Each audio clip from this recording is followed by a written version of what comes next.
আমাদের এখানে রূপমা নিয়ে ছবি তৈরি হলো, সিরাজউদ্দৌলা নিয়ে 2টা, কত ক্যারেক্টার নিয়ে কত ছবি তৈরি হলো, কিন্তু নওশাদী মোল্লাকে নিয়ে ছবি দূরের কথা, একটা ডকুমেন্টারি, একটা নাটক, আমাদের দেশে 39টা চ্যানেল, আপনি একটা প্রোডাকশন হাউসের চিফ। আচ্ছা, আমরা একটা তোমরা জীবনী বললাম না নওশাদী মোল্লার একটা ঘটনা নিয়ে কি আপনি 20 মিনিটে একটু প্রোগ্রাম তৈরি করতে পারেন না? সরকারের যে 20 কোটি টাকা অনুদান দেয় ছবি বানাইবার জন্য, ওটার জন্য কি আমরা আবেদন করতে পারি না?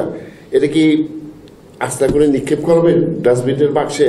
মানে আপনার দায়িত্ব একটা প্রোডাকশন হাউসের ম্যানেজার হিসাবে যে আপনি কি কোনো স্টেপ নিতে পারেন আমাদের ফ্যামিলির ঐতিহ্য তুলে ধরার মাধ্যমে, ডকুমেন্টারি কিংবা নাটক কিংবা এনিথিং? আচ্ছা, আমি একটু বলি, হয়তো এখানে একজন মানুষ উপস্থিত আছেন, এখানে ডক্টর আলমগীর সাহেব, একটা মানুষ এখানে আমাদের মাঝে অনেক পুরনো অভিজ্ঞ, এবং ডক্টর সাহেব উনি আছেন। ডক্টর আলমগীর ভাই, আপনার প্রতি স্বীকার বলছি, এই নওশাদ সলিমুল্লাহর বায়োগ্রাফির উপর একটা ছবি বানানোর জন্য আলমগীর ভাই সহ, আমি সহ, ছোট্ট স্ক্রিপ্ট রাইটার বসা হয়েছিল কিনা ছোট্ট আনাজ ভাই শুনবেন কথাটা।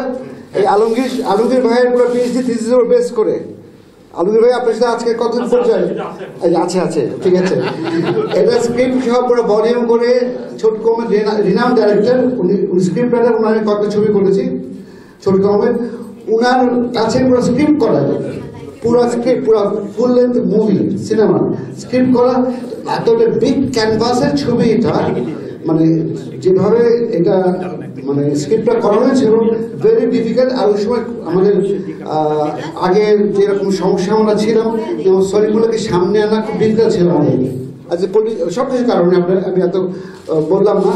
তো ওই হিসাবে আমরা কিন্তু স্ক্রিপ্ট করে রেখেছিলাম, কিন্তু আমার ফাইন্যান্স পাইনি এরকম, এটা তো কমার্শিয়াল ফিল্ম হিসাবে তৈরি হবে কি হবে না বলা মুশকিল, কিন্তু বিগ অ্যারেঞ্জমেন্টের ছবি, ওরকম কিন্তু ইনফ্রাস্ট্রাকচার আমাদের এখানে নেই, আমাদের বাইরে যে শুটিং করতে হবে ওরকম ওই টাইম 1958 ওই টাইমের আমার ঘটনাটা তুলে ধরা, ওরকম স্ট্রাকচার কিন্তু ঢাকা শহর নাই, আমাদের বাইরে যে শুটিং করতে হবে সব মিলে তখন আমাদের করা হয়নি। ইনশাআল্লাহ মাথায় আছে, স্ক্রিপ্টও আছে আমাদের, হয়তো আরও স্ক্রিপ্ট যদি ডেভেলপ করতে পারি, আর গভর্নমেন্ট যদি আমাদেরকে হেল্প করে এখানে, তো অবশ্যই সলিমুল্লাহকে নিয়ে আমরা না করার তো কোনো কারণ নেই। ইনশাআল্লাহ ইচ্ছা তো আছে এবং করাও আছে আমাদের কাছে, স্ক্রিপ্টও করা আছে। তো থ্যাংক ইউ ভেরি মাচ সবাইকে, সবাই দোয়া করবেন আমরা যেন সবাই একসাথে থাকতে পারি, আমার ছবিগুলো দরকার, সেটা হলো মেন জিনিস। ছুটে যায় সবাই, এক ভাইয়ের সাথে কিন্তু মিল থাকে না, যখন আমেরিকা চলে গেলে যোগাযোগ থাকে না, এক বোনের সাথে এক বোনের মিল থাকে না, কিন্তু ঘর শেষে কিন্তু আমরা ফ্যামিলি, এটাই মনে হয় আমার সবাই। ওকে, আল্লাহ হাফেজ, আসসালাম।